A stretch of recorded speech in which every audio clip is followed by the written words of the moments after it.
We have this intended impact, like, oh, I want to keep everyone happy and like belong, but in fact, it can have the opposite result.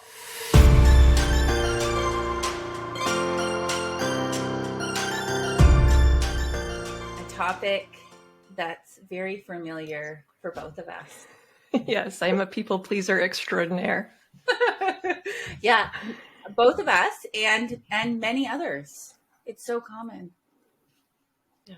I think it's more common than a lot of people probably realize, because you just have to get along with people, right? You're not necessarily paying attention to things that you're doing and thinking that you're pleasing them. You're just like trying to coordinate or work together with people, and until you see it as people pleasing, it doesn't necessarily feel like something that is out of the ordinary or that has a name like that.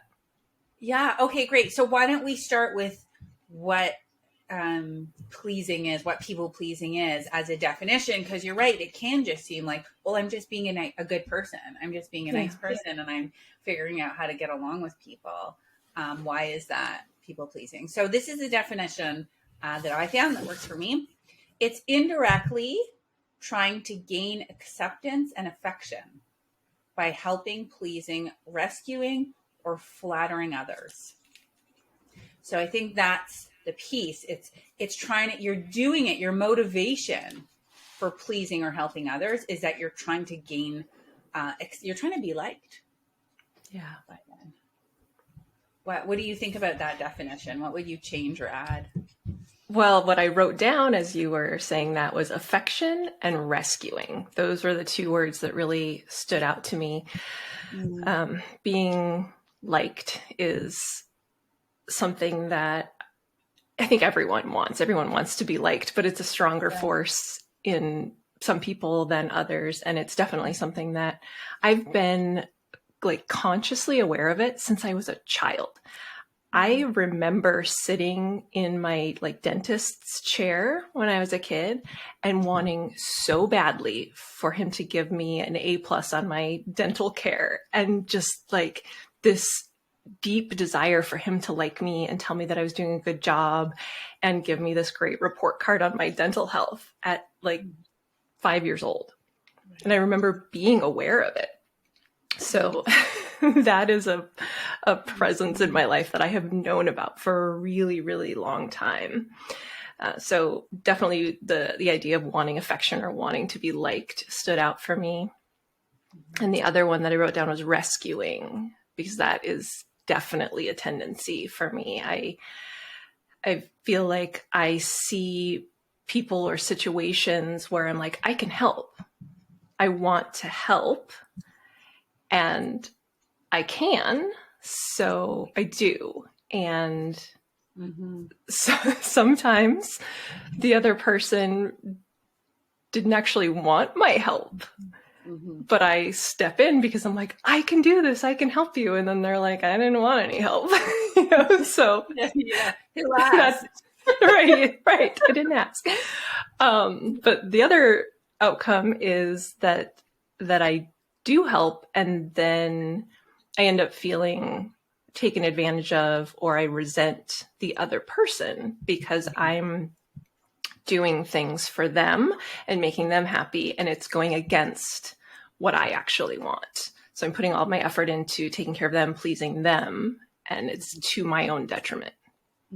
Yeah. And so I like where you're going, because you're leading right into, well, what's the impact, right? When we're motivated by this, by a desire to do something to gain somebody's affection, it's the impact is that we can lose sight of our own needs, right? We lose sight of our own needs, and that can lead to feeling resentful, right? Also, we're doing it because we want to be close to people. Like, we're doing it because we want to stay part of the group and belong. But ironically, being too much of a people pleaser can actually alienate us, right? So we have this intended impact, like, oh, I want to keep everyone happy and like belong, but in fact, it can have the opposite result. So I want to like dive into that a little bit later too, like the different kinds of impacts it can have both on ourselves and on our relationships. Because I think it's true, like you just brought one up, like we can go and let me help, I can totally help with this, and we might end up feeling depleted, and also we might end up really pissing off the other person who might think I had it on my own, or I didn't actually want your help. So it can have pretty negative impact both for ourselves as the pleaser and the others with whom we're involved.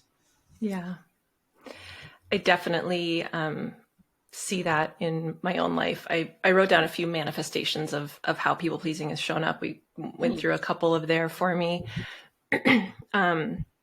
But I also have noticed it in little tiny ways. Like last time I was getting my hair done, I needed more shampoo and conditioner. And there's the one that I wanted to buy, and then the one that my stylist liked. And I bought the one that my stylist liked because that was going to make her happy. I didn't realize it in the moment, but then I got home and I was like, why didn't I buy the one I wanted? It's just like little things like that where it's like, I didn't even make my own decision. I was like, oh, this is what she wants, so this is what I'll do. And it's harmless. It's, it's so meaningless, but it's like, but then it becomes a pattern. Right. If that's your default of like, this is what the other person wants. Yeah. Yeah. That's so interesting. And I think those sort of small examples are so rampant. I remember when I first started dating my now husband, so at the time my boyfriend, and he's much less of a pleaser than I am. And I remember him, he would, order, like, it was like ordering this big salad with all the ingredients when you're picking all of the things, and got it home and then realized they hadn't put in the avocado. And he actually called the place and said, "You forgot my avocado." And, then they apologized and they said, "Well, what we'll do is we'll leave a note here so that next time you come back, you'll get it for free." And this whole interaction took, I don't know, a good 10 minutes of him calling and negotiating.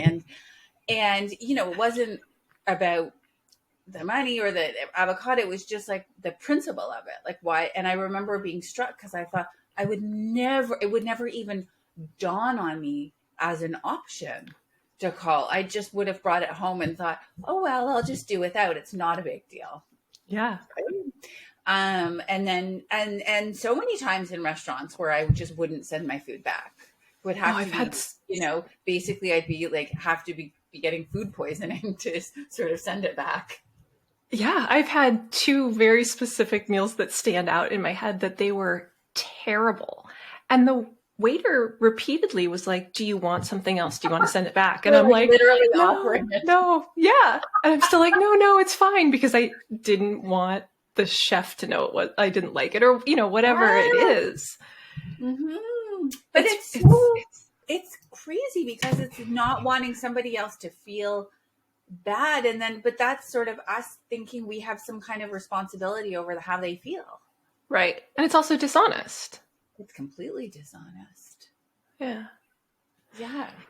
Yeah, it's completely dishonest. And so then if we think like that's one of the biggest problems with it, right? Because if we're never being truthful about what we want, the little things right now, these are silly little examples, but the big things too, then in our relationships, we're not showing our true selves. Like we're just presenting the person we think the other person is going to like best. All of my relationships, whether they were friendships or romantic, I would start out being the person that I thought they wanted me to be.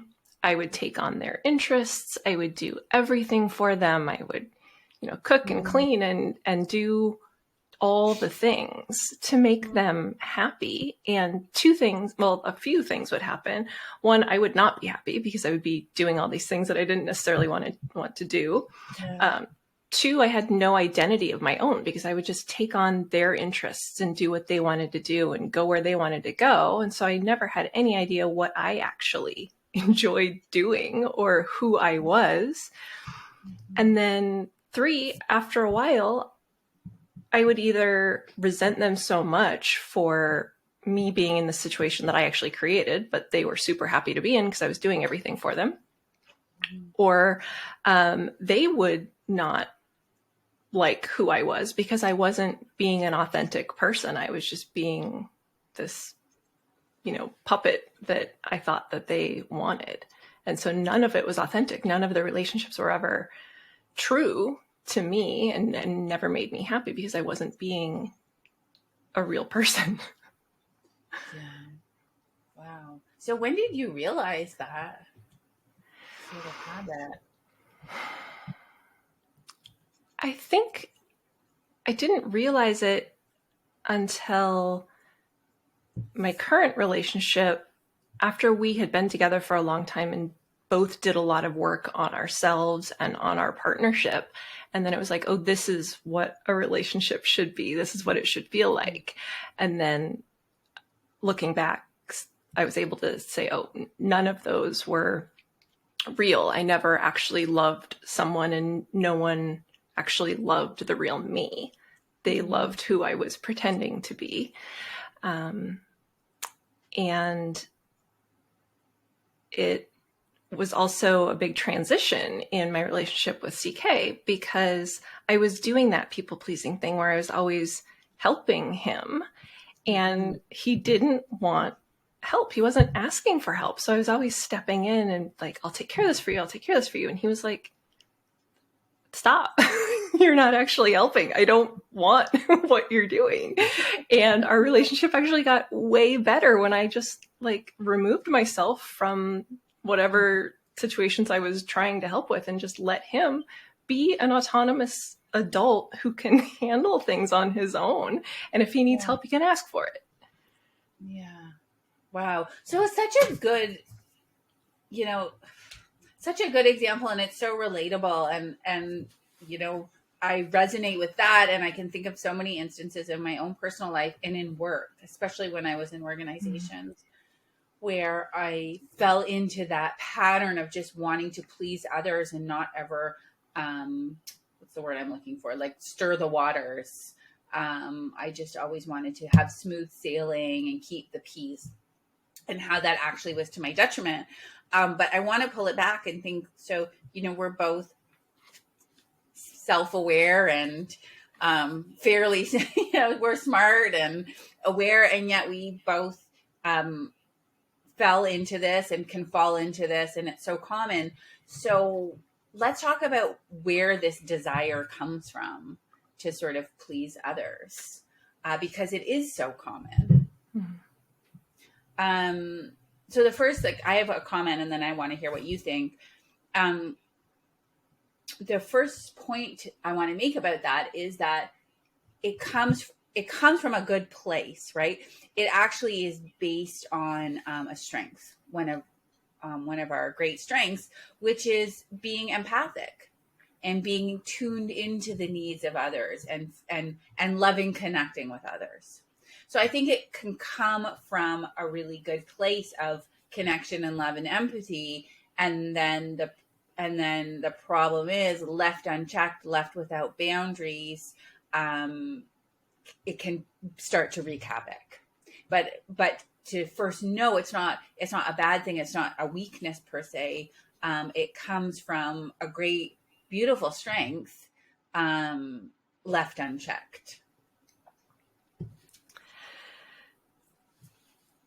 I resonate with that quite a bit.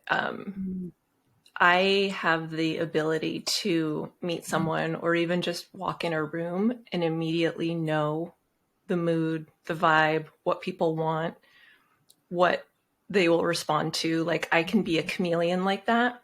And I've had a lot of people comment on it as being a strength.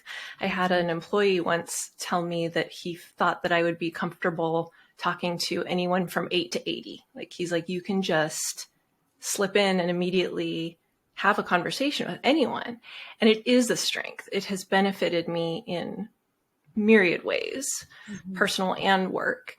But because of that, because I can almost immediately tell what someone wants and needs from me, it's very easy for me to give them that and not check myself and say, is it what I want? Is it what I need? Yeah. And so why do we do that? Like, it's just a quick hit. It's a quick reward. It is. It's a quick reward, and it's also easier in the moment to do what they want or what they need rather than having conflict or not, or have an uncomfortable interaction or say no or anything that comes out of interacting with people and not giving them necessarily what they want in the moment. I think it is.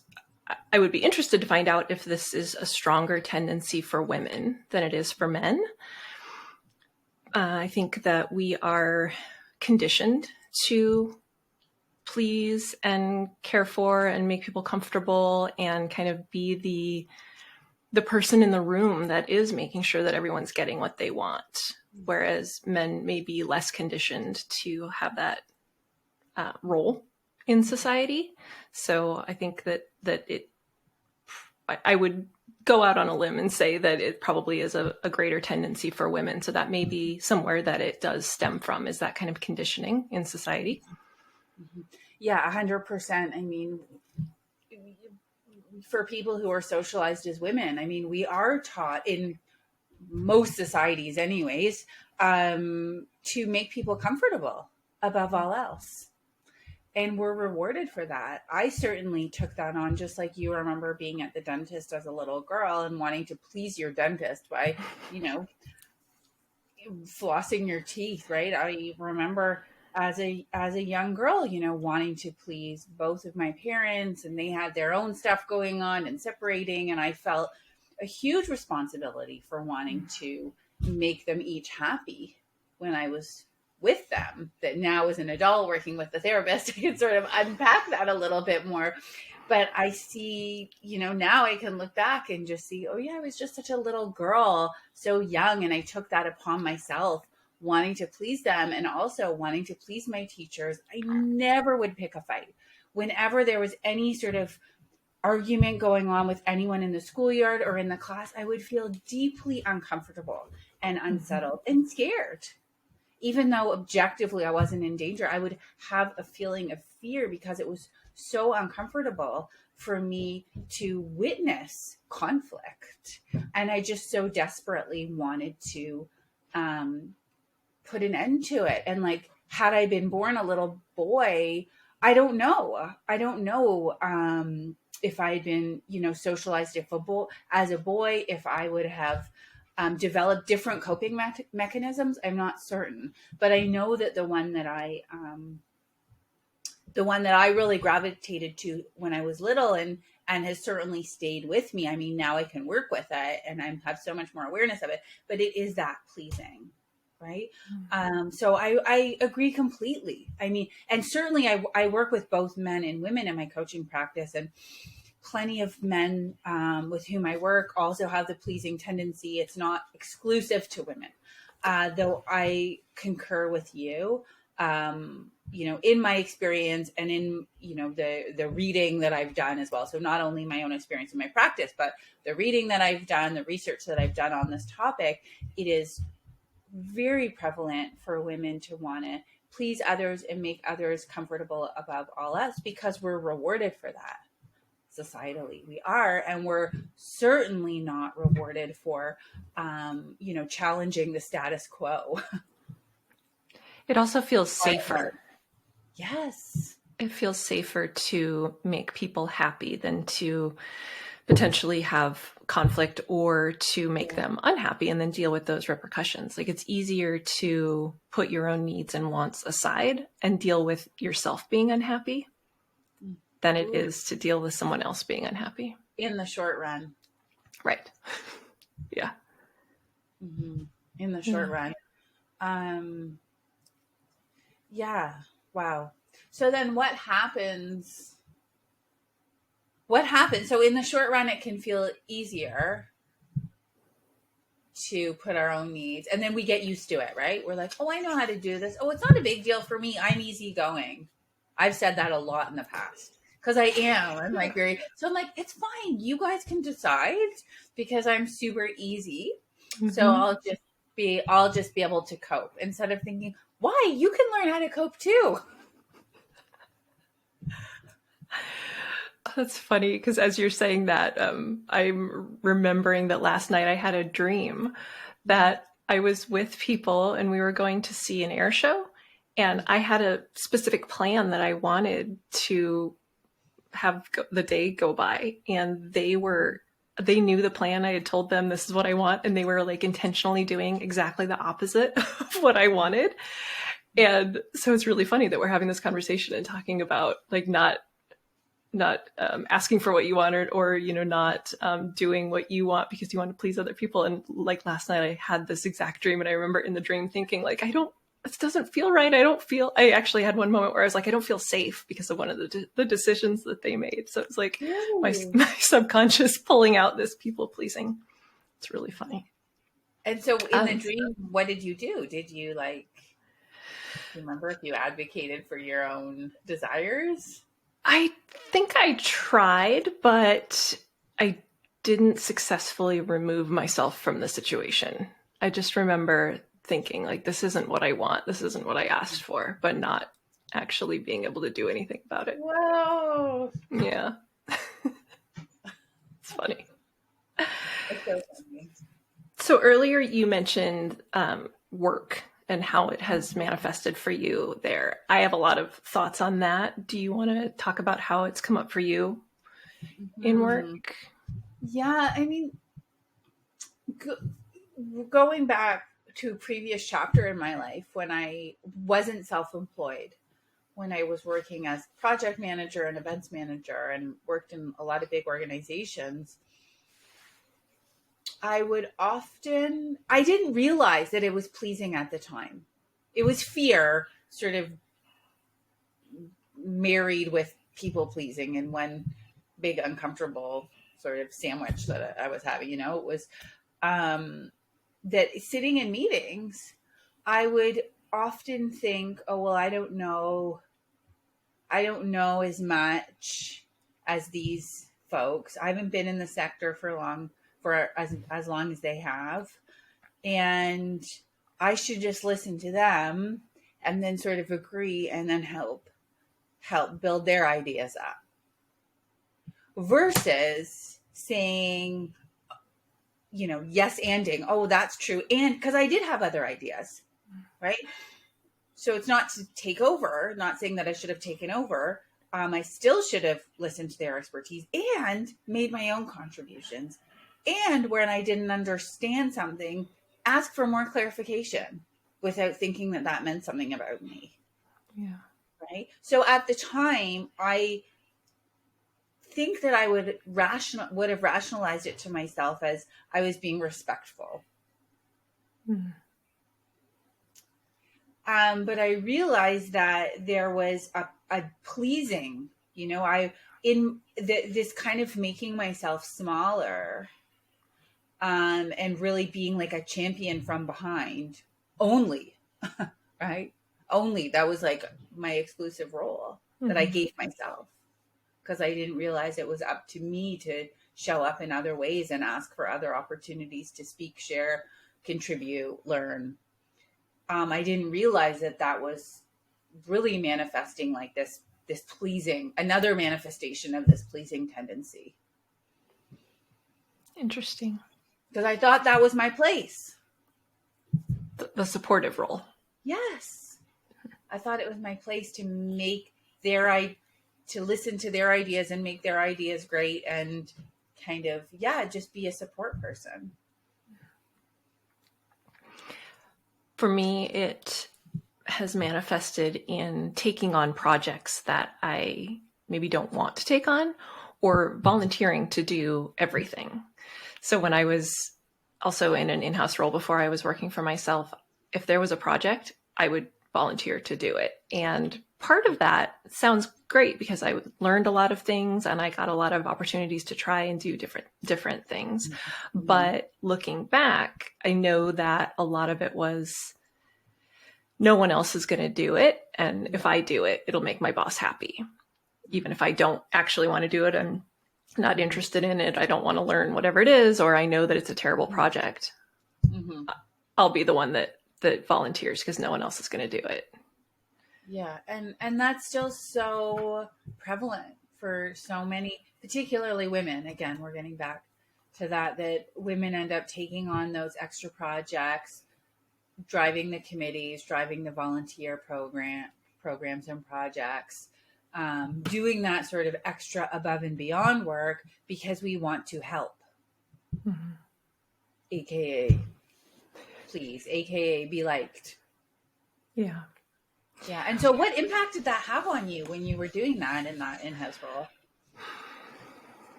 I definitely ended up feeling very taken advantage of. And I had a male counterpart in another department, but we were basically the same level. And he just did his job and got paid 3 times what I did. And I did my job and everyone else's job and got paid 1/3 of what he did. And by the end of my term there, I was just so, I cried in my car every day on the way home, and I was so frustrated, and I just really felt taken advantage of and overworked and undervalued. And I didn't see, well, it was a very toxic environment, but I didn't at the time see how what I did helped create it. I think that it could have been slightly less toxic if I hadn't been so willing to participate in the environment. But the other way that it has manifested now that I'm working for myself is I have a lot of friends who run businesses, or I will, go to a service provider who is like, oh, you're in marketing. Do you want to trade? So you'll do our marketing and I'll do, whatever for you. And it's really hard for me to say no. And most of the time I have said yes, and it never ends up being a good situation because if someone isn't paying you for the work that you're doing, the dynamic is not the same as it would be if they were actually your client. Usually the trade situation doesn't end up being as equitable as it would be if you were both paying for each other's services. And I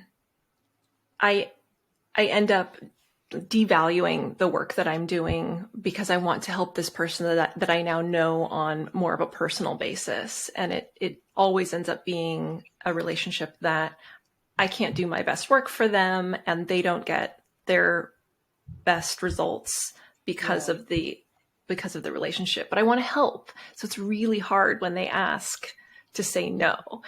And that is a lesson that I've learned over and over and over again. And I think that this week, literally this week, I just successfully learned the lesson and said no. So, Wow. Yeah. Yeah. Yeah. Bartering is tricky. Yeah. Yeah. So, I'm trying to think of in my current how it's manifesting pleasing. Less so with the bartering, because I did do bartering at the beginning, but yeah, it's ever present.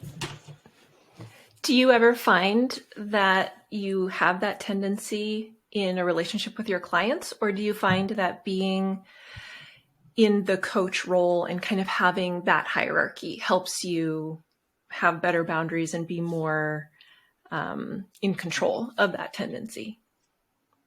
Oh yeah, with a client, it's completely different. Yeah, in the coach client relationship, because there's such a structure around what a coaching engagement looks like, and it very deliberately looks very different than a friend relationship. Yeah. So there's a lot of structure in terms of how I engage with a person, how frequently, the kinds of conversations that we have, and even in a pure coaching relationship, it's not consulting, so I'm not even giving advice. It's really helping the other uncover their answers. Mm-hmm. So within a coaching context, it's a lot more clear. That said, there's always that, because I do a lot of coaching and I also do a lot of teaching.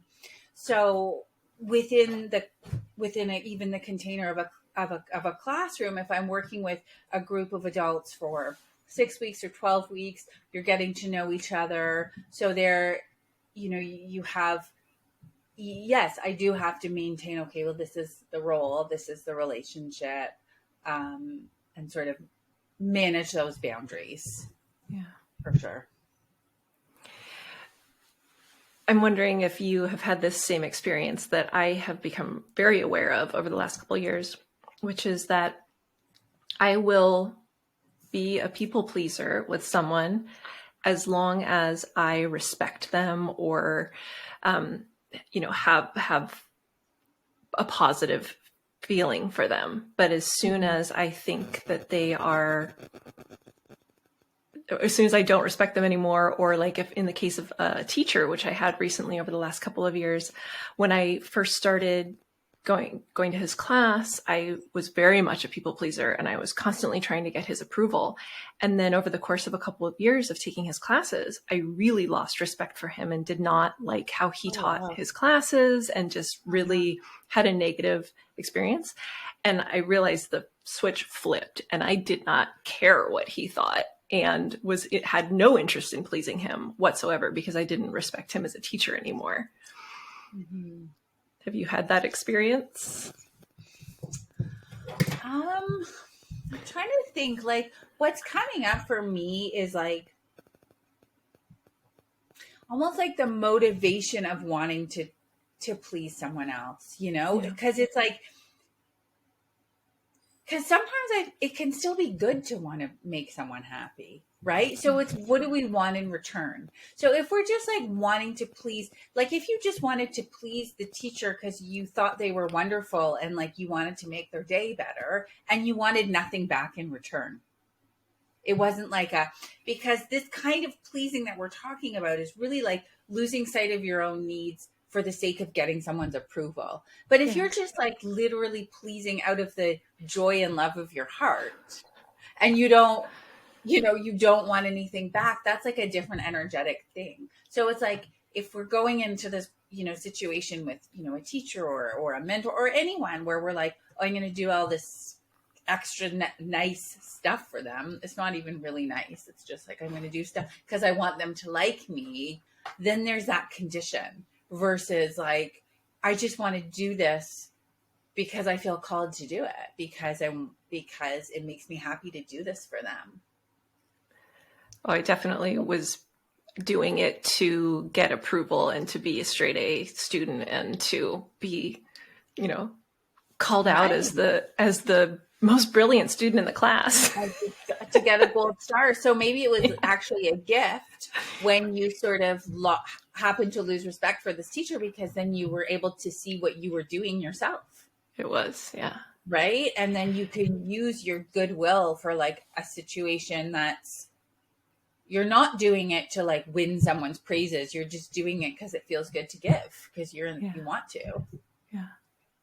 So you brought up motivation. Have you read The 4 Tendencies by Gretchen Rubin? No. I'm like, know about the 4 Tendencies, but I haven't actually read it. Okay. Yeah. So this was another one of those life-changing books for me. It's a really quick and easy read, and the quiz is free online. You can find out what your tendency is. But the idea behind the book is learning how you're motivated, whether you are externally motivated, internally motivated, a combination of both, or whether nothing motivates you. Yeah. And I was very, very highly correlated with being externally motivated. Okay. Which I think is very strongly intertwined with people pleasing. And so I need external motivation. I need coaches. I need people to work out with. I need people to see the work that I'm doing and to give me not even feedback, but just accountability. I need accountability to really accomplish anything. And so I had this story my entire life, which we've talked about before, that I was a quitter and that I couldn't accomplish anything, which was obviously completely BS because I've accomplished a lot in my life. But I had that story. And once I realized that I needed external motivation and that was not a fault, that's just how some people are, that was a huge switch flipping for me. But that external motivation, like I said, is so intertwined with people pleasing that having to figure out when is it positive external motivation and when is it people pleasing, that has been a big journey for me over the last couple of years. And I think that kind of the way to approach that is focusing on what is aligned with your goals and your values. And am I doing this because it's helping me get to this thing that I want or this thing that I value? Or am I doing this to get this person's approval or to make them happy? Right. So in the case of, for example, do you have a workout buddy? Yeah, CK. Oh, CK. Okay. Yeah. So in that case, I mean, are you doing it to get CK's approval, or is it just because it helps you achieve your goal? I would say like 80% that it helps achieve my goal, and then 20% that I would feel like he would be disappointed if I wasn't taking care of myself and being physically fit. Right. Yeah. And then, like, I don't know, I'm genuinely curious. Do you think that's a problem? Like, what about if that in that instance, it's not sort of losing sight of your own needs? Sure. I don't think that it's necessarily a problem in that sense, in having that kind of blended or that positive external motivation to do something that I definitely would not do on my own. Yeah. But if it's like, I don't know, if I started training for a marathon to make someone else happy, I probably wouldn't be happy because running 26 miles really sounds awful. And I don't think that my knees would let me run 26 miles. But the kind of workouts that we do, or the things that I am motivated by him to do, are things that I also want to accomplish. So that is kind of the holy grail, right? Of getting external motivation and making him happy and making me happy at the same time. Yeah, I love that. And I think the resonant part for me around that is it's something that feels good. Why? Because it's aligned with your personal goals and values, but like you're aware that you're doing this in service, not because your primary goal isn't to be accepted by CK in this instance. You want to do these workouts because it feels good for you.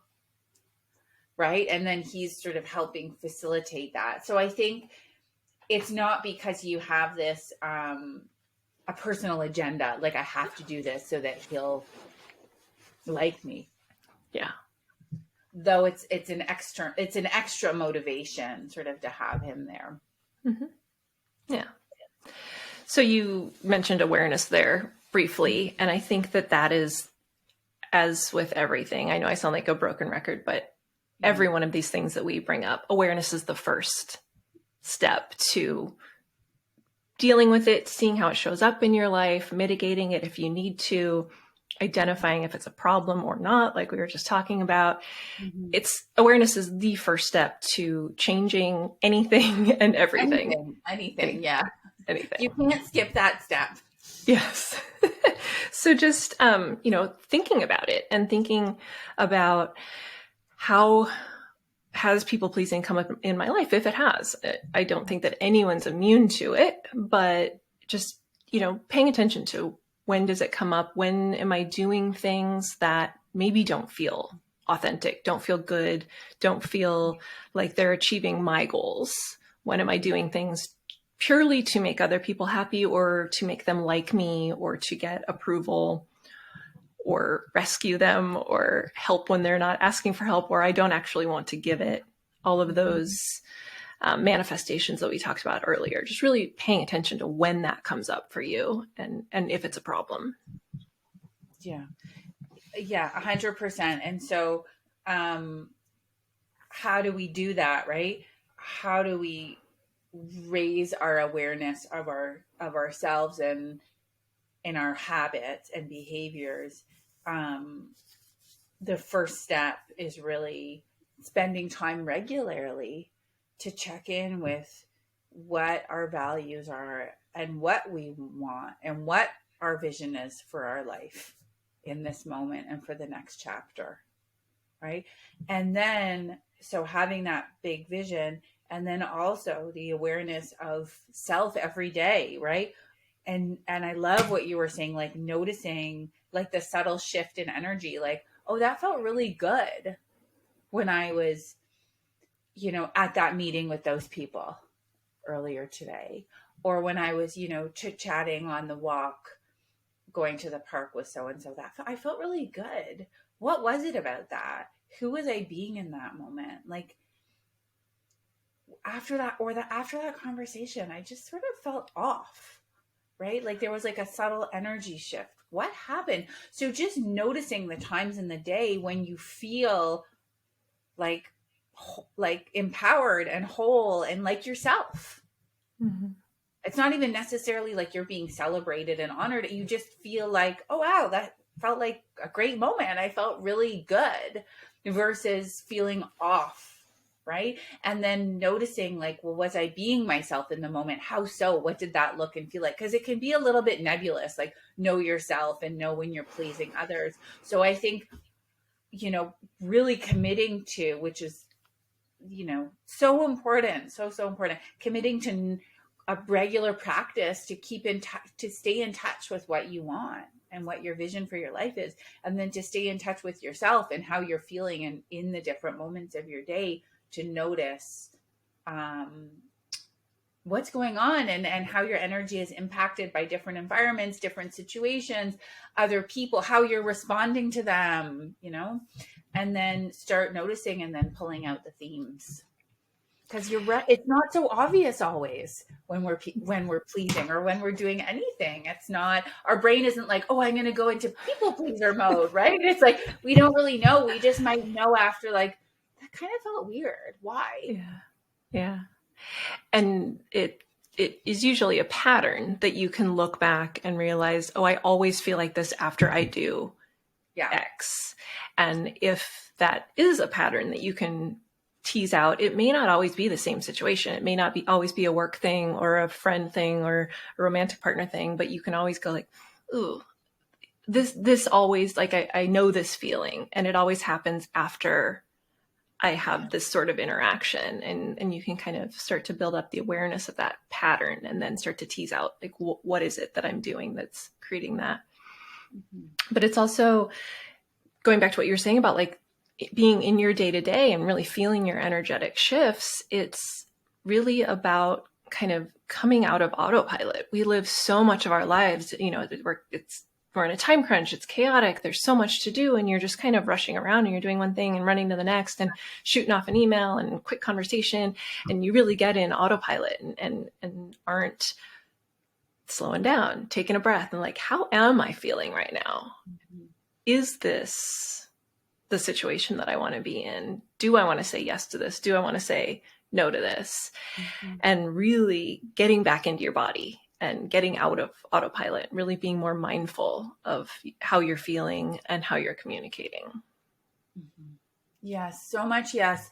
And then, so that's that mindfulness, the awareness of yourself and your energetic shifts throughout the day. And then a few other specifics in terms of how to, mitigate the tendency of people pleasing. It's really to start practicing unconditional self-acceptance, right? Because the tendency to please comes from the belief that we need someone else's acceptance and approval of us. Right? We're scared that we're not going to get that. So, which is natural. We want to be safe. We want to belong, right? So to sort of meet that with a practice of really cultivating a belief that, that we're worthy of our own acceptance, our own unconditional self-love. It doesn't have to only come from the outside. It actually comes from within first. So that can really help. And that's also a long-term practice to begin cultivating today and work on every day. And you can ask yourself what advice you would give a friend in that situation to kind of separate who you are and what you're worth, how you feel about yourself from the situation. Because like you said, that is a lifelong practice to build up that worthiness and that feeling of self-worth internally, and not looking for external validation in that way. So it helps to create a little bit of separation from yourself and the situation. So you can kind of talk to yourself. Actually, you can use your first name and speak to yourself and say, Pam, do you want this? Pam, do you care what this person thinks? And when you address yourself by your name rather than saying I, it actually does create this weird mental separation between you and the situation. So you can get a little bit of perspective on it and separate yourself from the emotional part of the situation. I love that technique. So what are the techniques we've talked about so far? We talked about sort of daily mindfulness in noticing our own patterns and our own sort of emotional responses to different settings, and then finding habits. So that's one thing. We talked about beginning or continuing a self-practice of unconditional self-respect, unconditional self-acceptance, unconditional self-love as an antidote to trying to find it elsewhere. We talked about the power of speaking to ourselves as we would a best friend, using our name, sort of removing the I, but look, and that as a way of sort of seeing a situation more objectively and lovingly. Yeah. What else? Ooh, you go, and then I've got one. Okay. One thing that helps me is thinking about the long term. So we talked earlier about how it's easier in the moment to say yes or to do what the other person wants rather than what you want. But long term, it's not easier. Long term, you have to deal with the consequences of taking the easier route right now. So I will ask myself, do I still want to be doing this in 6 months? Do I still want to have this client in 6 months? Do I still want to have this friend in 6 months? Do I still want to be in this situation in 6 months? And if I know right now that in 6 months I do not want to be in this situation, then I don't want to be in this situation now. So it makes it easier to think about the long term and then be able to make that decision now rather than dealing with it in 6 months when it's probably going to be a much worse situation to deal with. I love it. Okay. So asking ourselves, will I want to be doing this in 6 months? Or what will, future me say about this situation? Yeah. I love it. Okay, I have one last one, which is developing a practice of asking for help and asking for what you want and desire. Yeah. So that's a way of really developing that muscle, saying like, every day I'm going to, make 1 to 3 requests. And you can start with little things. It can be little. They can be little or big. Yeah. Right? Little or big, everything. Right? But just to get into the practice of saying, I'd like this, please. Let's do this. This is my suggestion. I'd like to request X, or calling a friend and asking for help for something. So just really getting into that practice. That one really resonates for me because I have a tendency to, when someone offers something, I immediately say, no, I don't need it. That's okay. And maybe I do want it, but my immediate reaction is, no, I don't need it. I don't need the help. I don't deserve whatever the reason is for saying no. That's my default response. And I feel like I'm talking about my dentist a lot in this episode, but I realized this, but the last time I had my teeth cleaned, at the end, they ask you if you want a toothbrush and some travel toothpaste and floss. And I always said no. And then I would leave and yes, I love that. I know. And I would always leave and be like, man, I really wish I had said yes. And it's so dumb. It is so dumb. But last time she was like, do you want? And I was like, yes, I do. Yes, I want that. And then next time you can up the ante by being like, can I actually have the orange toothbrush over there? You can request the.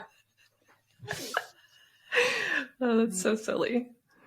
I had a previous teacher who once shared this visual of giving and receiving, and it's the infinity symbol. So the idea that giving and receiving is really an infinite loop, right? So you want to practice giving generously and then receiving generously to allow it to continue to flow. Yeah.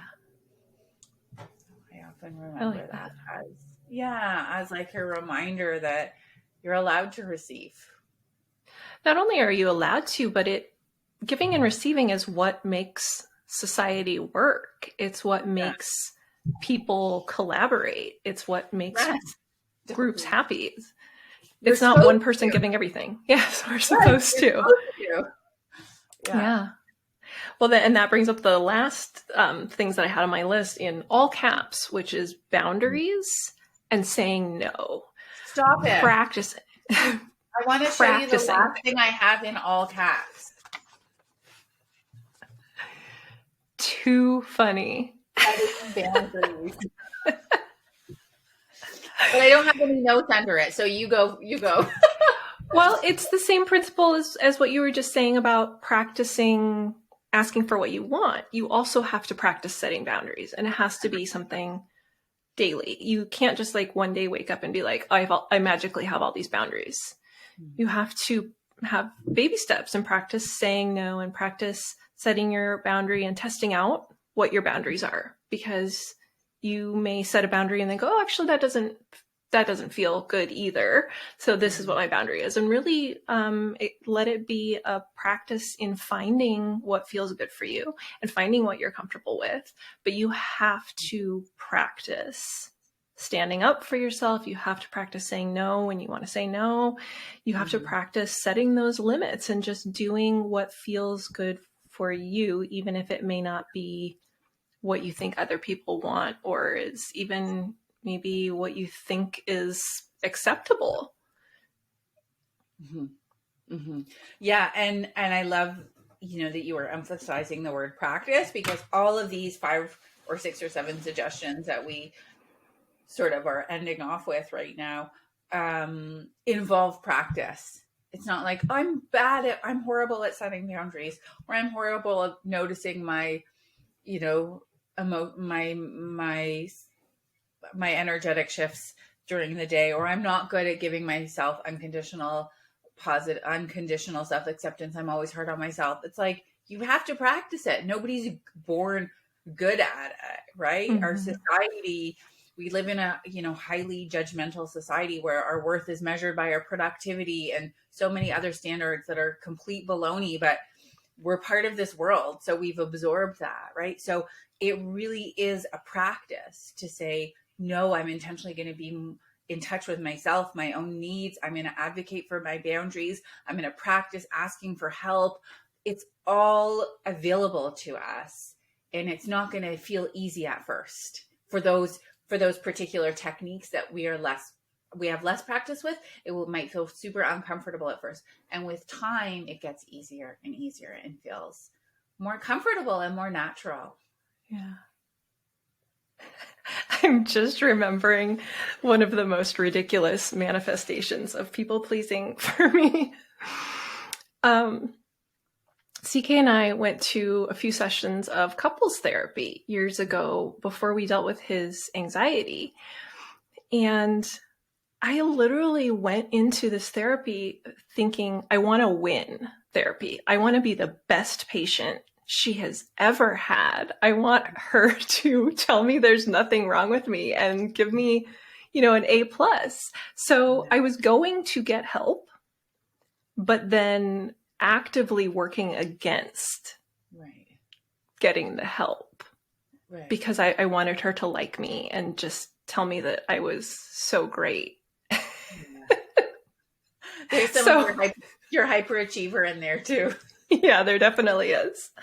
So you can have awareness. You can get help. You can do all of the things and then still have this come up and have it actively working against you as you're trying to deal with your stuff. So you have to forgive yourself. You have to, I laugh at it because I'm like, my God, brains are ridiculous. They are ridiculous. They're just, at every turn, it's something else where you're like, really? Yeah. Really, brain? Little chestnut. Yeah. Yeah. So it's a lifelong practice to work on whatever it is that you are feeling is causing issues in your life. And I think the most important thing is hearing stories like this, hearing that everyone deals with things like this, and being reminded regularly that this is just the human condition. This is just how people are. Some people to greater extremes than others. Other people have different issues than you. That doesn't mean there's something wrong with you or that you are defective or less than in any way. Everyone's got their own stuff to deal with. And some days it's going to be easier. Some days it's going to be harder. And you could even think that you've fixed something. And then 5 years down the road, it shows up again. And you're like, oh my God, I thought I dealt with this. But we're constantly being tested or introduced to situations that bring up those old patterns. And it's just something that you have to have that constant awareness of and be okay with it coming back up and knowing that you now have tools and strategies that you can use to mitigate it.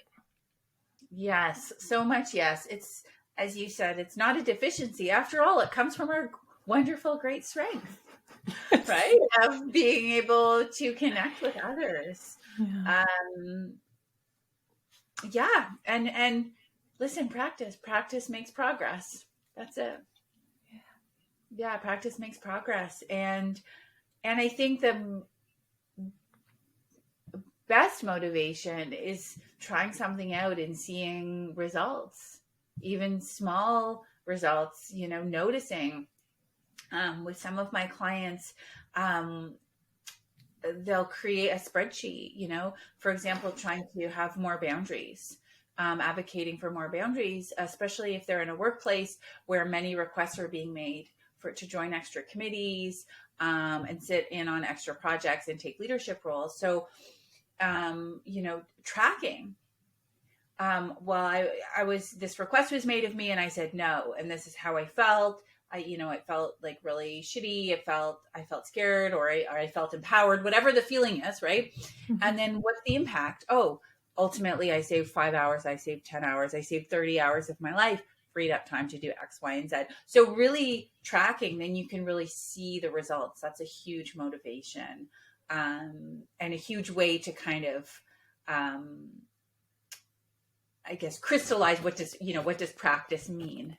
There are different ways of, saying, well, this is one thing I really want to work on and see how this might make some shifts in my life and make my life feel better.